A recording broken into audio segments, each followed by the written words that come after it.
Welcome to a 518 Thrives Healthcast, where medicine finally makes sense and maybe even gets a little fun. I'm your host, Dr. Disha Spath, internal medicine physician and founder of Thrive Direct Primary Care. And this is the show where we break down real health topics, ditch the medical jargon, and talk about what actually matters for your life, your family, and your future. In each episode, we bring you relatable stories, straight answers, and local experts from right here in the Capital Region. Because healthcare shouldn't feel confusing, intimidating, or out of reach. It should feel human again. Let's get to it. Welcome back to the 518 Thrives Healthcast. Today's guest is a board-certified internal medicine physician, a healthcare entrepreneur, and the only person I know who actually reads medical journals for fun. Also happens to be my wife, Dr. Disha Spath. Welcome to the show. Why, thank you. It's really nice to be here. I'm so glad you're here. I know you had to travel a long way. I hope the traffic on the Northway wasn't too bad. But I know the walk from the kitchen to here was really quite stressful. So thank you for that. You're very welcome. So let's start at the beginning. A lot of people in the 518 know you as Dr. Disha, but they may not know your full training journey. Can you walk us through how you became a physician in the first place? Sure. I mean, I was one of those typical idealistic kids that always wanted to be a doctor since I was 5 years old. But I actually was born in India. And so my first experience with healthcare was actually the Indian healthcare system. And my pediatrician was a huge inspiration to me. And I sound like a medical school, letter right now, application letter. But that was truly the case. He was awesome, and I really wanted to be just like him. And I used to, play with my dogs, my puppies, and they would be my patients. And, I was just always pretending to be a doctor. And that's basically what I do now as an adult, and I feel fully fulfilled. So you were one of those kids where when an adult asks you, what do you want to be when you grow up? He's like, I'm going to be a doctor, with your play sets and everything. And you just happened to follow through on all of it, and now you're paid for it. Exactly. I mean, the reality was a little bit different than what I'd imagined. It's been an interesting journey in healthcare since then, but somehow, despite all of that, every time I come to a crossroads and I have to choose between medicine and something else, I always choose medicine because I really feel like that's still my calling.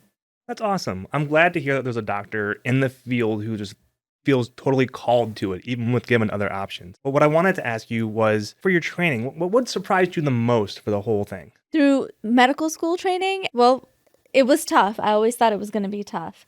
But I really felt like, I was surprised by how little time doctors have these days to actually spend with the patient. And there's just so much administrative burden that goes along with being doctors these days. I don't think that was the case with my pediatrician back in the day. I don't, in India and even 20 years ago in this country, the documentation burden on doctors was so much less because they could just scribble a note, and the notes were literally 5 lines. Here's the diagnosis, here's what I'm prescribing, done. Whereas now it's an entire essay, 5-page essay that you're writing on the patient. And it's just a lot more burdensome because it's insurance. A lot of it has to do with getting lawsuits and making sure you're documenting everything, but also insurance requires X, Y, and Z to be in the note in order for them to cover anything. Mm-hmm. That's what's created this humongous brain drain in medicine, because the documentation burden has gone up so high that people are just dropping left and right out of the field because it's just not fun anymore. Now that you hit on some of I feel are the major concerns or burdens with modern medicine and practicing as a doctor. All right, so take us through your turning point, that made you decide I need to do direct primary care instead of going the traditional outpatient clinic route. So really, it was many, many turning points. I have had so many different jobs in primary care now. I started off in Savannah, and then we moved up here. I did my training in Nashville, Tennessee, and I worked in primary care in Nashville. And then we came up here at many different clinics, kind of looking for the right fit. Started off in Latham, internal medicine. Then I went over to Hoosick Falls and worked at Twin Rivers. Then I worked at PACE, which is a geriatrics, a more home-based care type of a site. I was trying to find, the place where I could practice medicine the way I want to practice medicine, which is spending lots of time with the patient, being thorough, giving them the primary care experience that they actually want and need. But unfortunately, our system right now is built in such a way with insurance that what the system wants is directly in conflict with what the patient wants and needs and what the doctor wants and needs. The insurance wants people to come into the office all the time, but when they come in, you see them in 7 minutes, you're in and out, you go and do your documentation, you document as many problems as possible so you can upcode. And when I say insurance doesn't want that. Actually, that's what the organization wants. So you can bill the most in the least amount of time with the patient and then get out and keep doing it and doing it and doing it. What the patient wants is someone who listens to them, who helps them not just get prescribed medicine, but also teaches them how to prevent problems, how to change their lifestyle, how to coaches them, to change their lifestyle.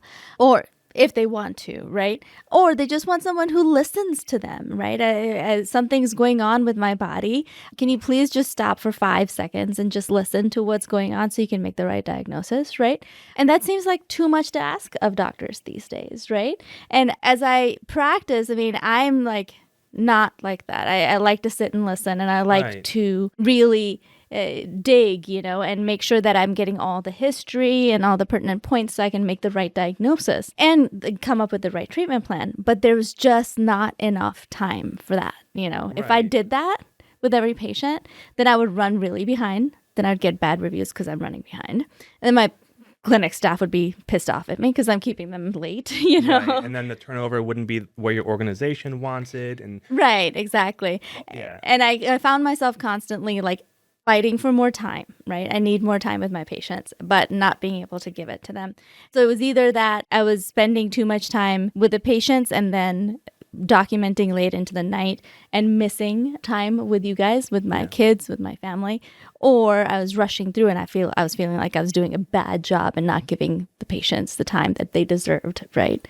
Right. Which it seems such like opposing views where like if you give the patient the time that they need as a doctor that that they need, the system penalizes you for that.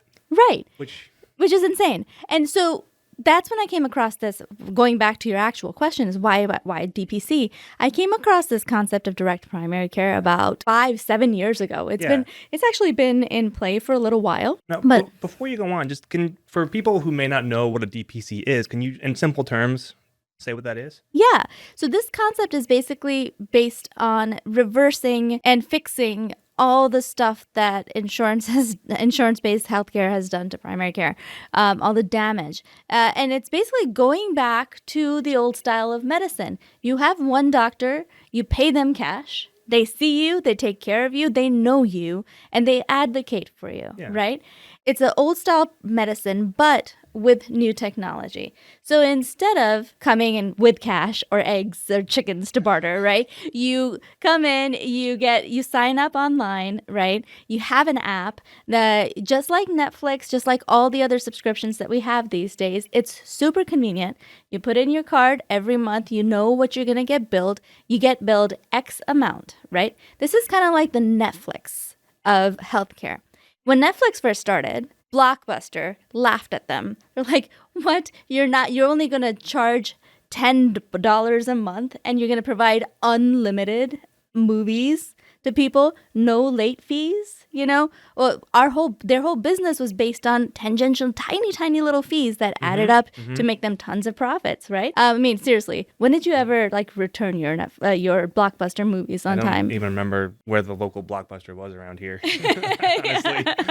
Yeah. So but yeah, that's right. Because Blockbuster went out of business once Netflix came along. Yeah. Why? Because it makes so much sense. Yeah. You want to watch the movies you want to watch when you want to watch them. You don't want to watch them every single day, but when you want a movie to watch, you want it to be available. Right. And correct me if I'm wrong, but like Netflix, you pay one fee and you can watch the movie or use the service as many times as you want in that time frame, right? Exactly. Unlimited for set monthly fee. Exactly the same concept for primary care.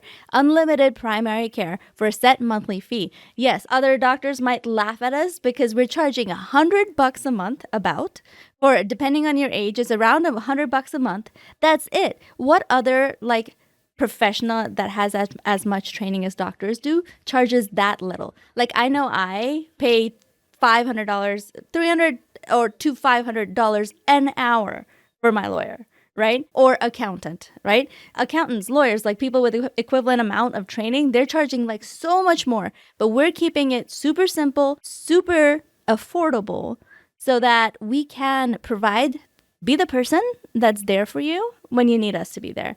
And what is that price based on? It's based on, okay, this is exactly how much I need to keep my clinic open and functioning and providing care. This is exactly the profit margin I need to hire help when I need it, right? And grow when I need it. And that's it. That's the max. And then we're going to charge patients exactly how much I need to just keep it functioning, making sure that I can do the job that I want to do. Right. Right. That healthcare you talked about, being the doctor you want to be. Right. Right. Exactly. Because that's what I really like. I want to be the doctor that's there for patients when they need me. Like, why is this so hard?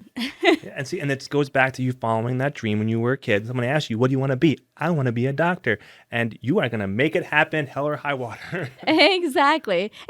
Like life is too freaking short to let, simple rules get in the way. We're just going to break them and start over. Break the rules, baby. So I got to ask now, I kind of know the answer to this, but why the 518? Why here and nowhere else? Oh, babe, I know. It's because love makes you crazy. That's what I tell everyone. I mean, yeah, we moved up here for you and your family, and I'm really glad that we did. And I love it here. And this is where, life is now. My kids are settled. Our kids are settled. And, we have lots of wonderful friends here and family. So this is where I want to build, my next chapter. So follow-on question. Now, you practice medicine in the South and now in the tundra. Which do you prefer? It's different than the same. The medicine doesn't change. The kind of problems change. We have a lot more orthopedic injury up here than we did in the South. In the South, we had a lot more diabetes and sugar diabetes and pressure. So yeah, it's different problems. Can be attributed to sweet tea. Sweet tea and fried chicken. Delicious. I don't care who anybody says. It's delicious. Healthcare problems be damned. Keep you in business. Okay, we're going to delete that. So going back a little bit to what we talked about before and some of the gaps that are in the healthcare space, what are you seeing locally that you kind of want to solve or help reduce that problem with the DPC? Yeah, so locally, I think we have a lot of primary care, but we're seeing a lot of gaps in care. We're seeing people having a primary care doctor, but never really being able to get in with them. They're seeing other people that don't know them. There are long wait times. If the wait time isn't long, then you're seeing someone random, right, that doesn't know you. There's very little actual continuity in the care and very little what I consider like actual primary care, which is quarterbacking patients' care. The people don't have time to quarterback their patients' care because they're seeing too many patients in one day and they're completely overwhelmed and burned out. Now that I'm starting this practice, I have so many primary care doctors coming my way being like, can I join you? How can I do this too? There's like so much interest and it's a bit overwhelming because I'm like, I'm just starting myself, like I'll let you know. But like everyone needs this. And unfortunately, right now, the way things are structured, there's a lot of great doctors that are struggling and there are a lot of patients that are struggling. And we need to align what the patients and the doctors want. Just going back a little bit to what you said before, and being in the room when you have some of these conversations with other interested doctors, it's very, very heartening to know that there are more people out there that share those same kind of wants and desires for healthcare as you do. Right. Yeah, and I find it super heartening to see so many good doctors out there wanting to do something different. And, and I'm so sad that they're all burning out and thinking of leaving medicine altogether. My goal is to make patients happy, keep patients healthy, and also to make doctors happy and keep them in the field so that they don't, burn out and go do something else. Because we all need good doctors, right? Yeah. I need a doctor. Yeah, and it's difficult to find a good doctor, Right. So let's think in the future now, 5 years, 10 years from now. Let's assuming we're going to assume Thrive is wildly successful, and then locally here, what would you like to see change in healthcare? Yeah, I would love to see people get good care at affordable prices. What I hate about healthcare right now is how opaque it is when it comes to pricing. I would love to see more price transparency all over. I really hope, doctors practicing medicine transparently and trying to bargain for their patients to get the best price possible on things is going to drive costs to a reasonable level down from the overinflated craziness that it is with insurance-based medicine right now. I hope I'm able to help, reignite the passion for not only primary care, but medicine in general with doctors in practice right now. I hope I can help those doctors realize that there's light at the end of the tunnel, that there's a better way to practice and that they can get there. I hope I'm able to inspire patients to be healthier, to take better care of themselves. I hope I'm able to connect them with the right preventative sources and resources that we have in the region. We have a ton of resources in the region that are only available to the most privileged right now, either that or the people with the best insurance. But I think we can get that available to more people. So I hope I'm able to do that for them. And I hope I'm able to keep my patients healthy. And when they do get sick, that I'm able to be there for them and get them the best care possible so that they can get back out there. That is incredibly admirable. And I love that you're doing that. I really do. It makes me, trying to be a little sappy, maybe not too sappy, but it makes me love you more that you care for people this much. Like, I know the hoops that you've jumped through for me personally and my health care journey, and to know that you want to do that for a wider audience is truly, truly admirable. Well, I always say you make me a better doctor. Well, I make you practice, that's for sure.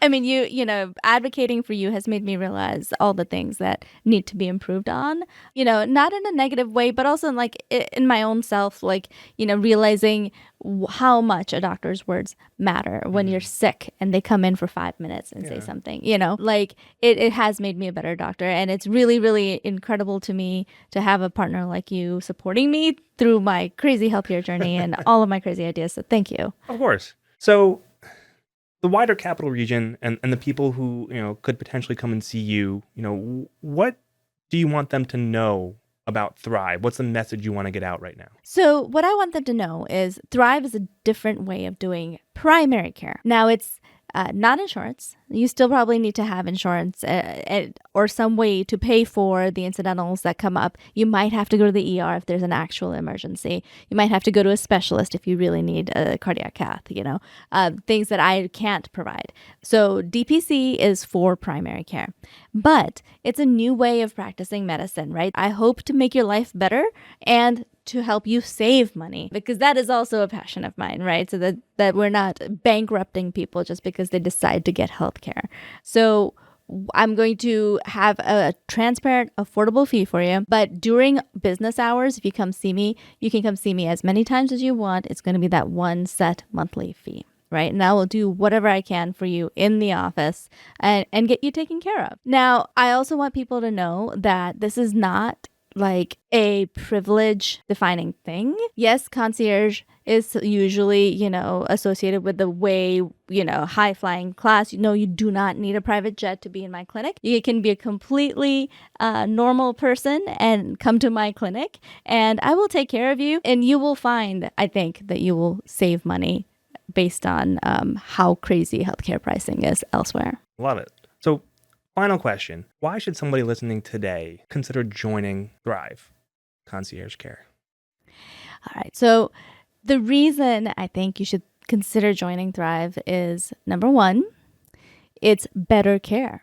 It's better care. You won't find care like this anywhere else. Number two, it's going to be a better experience for you overall. If you come in, we're going to have cloth robes. We're going to have a nice, comfortable space for you. And my goal is to make people feel welcome and warm and happy and fuzzy and, all the good feelings and take away the negative connotations of going to the doctors. And I hope, people are able to experience the kind of care that the generation before us had. I feel like that the kind of care that people had, our parents had, where the doctor actually knew them and followed them, I hope they can re-experience that kind of care so that healthcare is no longer a commodity, it's a relationship, right? It's a relationship between you and I hope that, I am able to, through that relationship, keep you healthier, give you the best out there in medicine, give you the best advice out there. I hope I'm able to keep you healthier, keep you living longer, and,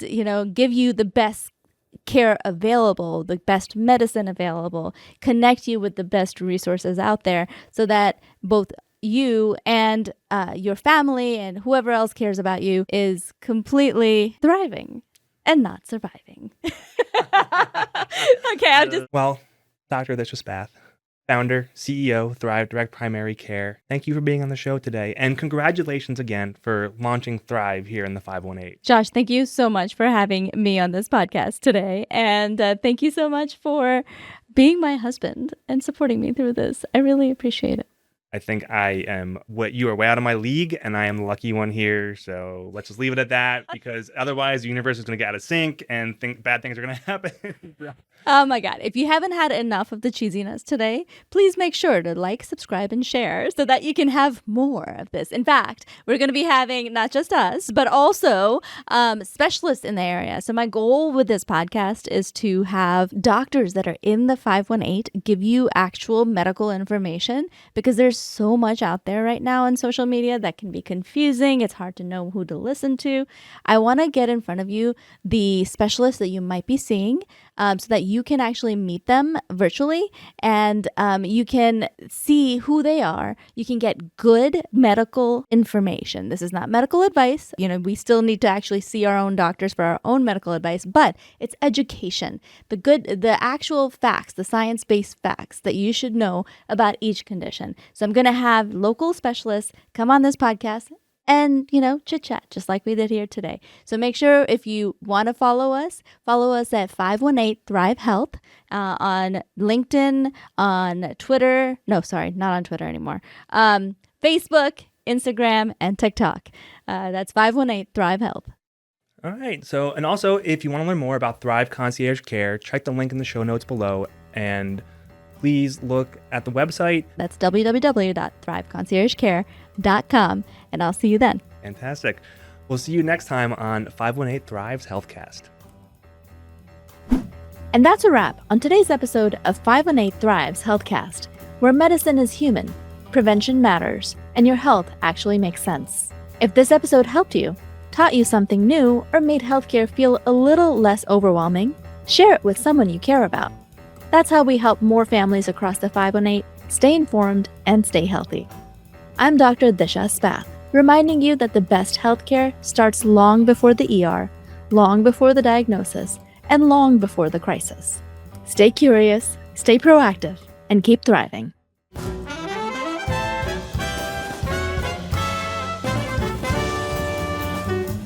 This podcast is intended for educational and informational purposes only. The content of this podcast, including discussions with expert specialists, is designed to provide general knowledge about common health concerns and related topics. However, it does not constitute medical advice and should not be relied upon as a substitute for professional medical consultation, diagnosis, or treatment. Any cases or scenarios discussed in this podcast are fictional or generalized and do not reflect real patients or real-life medical cases. If you have specific health concerns, please consult your own physician or qualified healthcare for personalized medical advice. The opinion expressed by the host and guests do not necessarily reflect the views of any affiliated institutions. Any reliance you place on such information is strictly at your own risk. This podcast is a production of TFP Communications, LLC.